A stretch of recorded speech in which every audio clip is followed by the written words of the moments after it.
part of this cast. It's amazing. I'm proud to be a beast woman. And it's an interesting time for women. You know, women my age, we have a few less rights than our grandmothers. And we're not going to live as long as our moms. But at least we've gotten to see the commodification of water bottles. That's pretty unexpected. So we just had my favorite season, award season, and I finally have felt represented on stage, on the big screen. You know, we had Barbie and we had Oppenheimer, and I most felt represented by Oppenheimer's bomb. Oh no. I'm full of rage. I hope you can tell. And I think a lot of my rage comes from this thing I've been diagnosed with called Irish Alzheimer's. I don't know if you've heard of it. It's where you forget everything but the grudges. It's debilitating. Yeah. So I think a lot of it is like I can't forget stuff, so I'm not able to get over stuff. You know, I will never forget where I was and what I was wearing when I found out that Ginger Spice left the Spice Girls.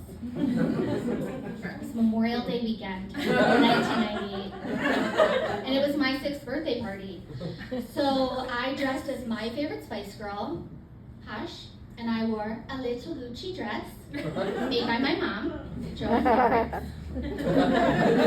So I can never get over anything and I can never forget anything. When I was in high school, my hometown was littered with these yard signs that said, "Parents who host lose the most." And it was like a shame tactic to get parents to stop hosting underage drinking parties. And I'll tell you, the signs did not work. I don't know why they didn't work.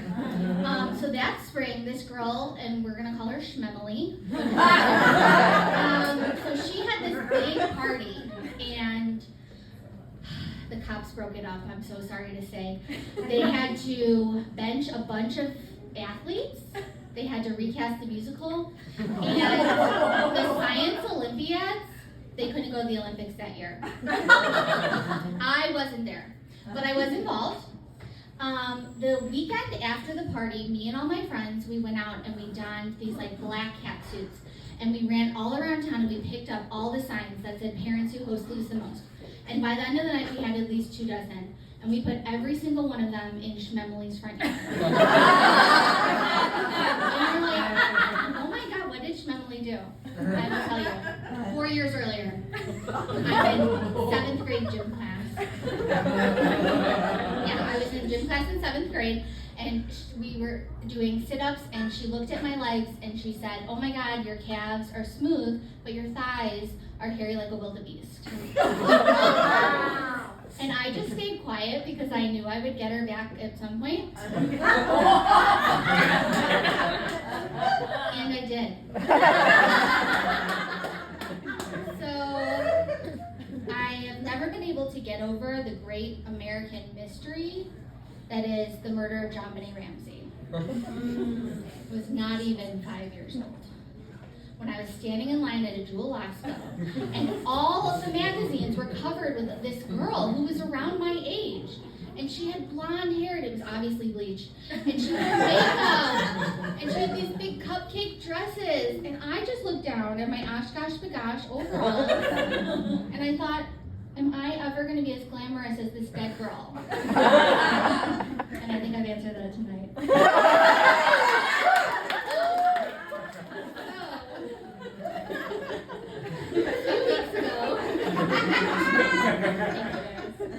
A few weeks ago, because this could go one of 2 ways. Sometimes people turn on me, they don't like it. You guys are a great audience. So, just a couple weeks ago, someone was a little bit rude to my dad, and it wasn't even me. And so, I did what anyone would do. I just started to plan a murder.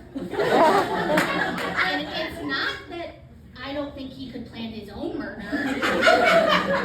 It's just that my love language is acts of vengeance. And I'm okay talking about it in front of you all because even though I know this is being recorded, I am aware of the American judicial system. A millennial woman, first of all, and because I'm a fan of JonBenet Ramsey. And I know what I look like. You know, I'm like a young, hot Mrs. Claus. I'm full of Christmas spirit. No, I'm full of vengeance and Dr. Pepper. But every day I look around and I feel like men get accolades for acting out in rage. You know, a man's rage is like, it's beautiful. People love it. I don't know, it's not beautiful, but it's like ambitious, and women are just bitter. And I feel like I might just do a murder, because I know I would get away with it, and I would be able to turn the dial on American culture, so that people would see, like, oh my gosh, women who look like a young hot Mrs. Claus, they do bad things too. And I want the little girls out there to see, you're allowed to be angry or envious or have ambition.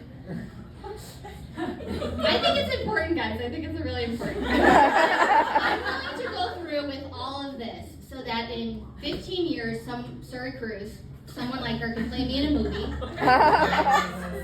She'll have to gain a little bit of weight, which I bet she would love to do it. It's a great role. I would do it. And that year, you guys could find me on the Oscars red carpet, and I would wear, I don't know, a little Gucci dress. They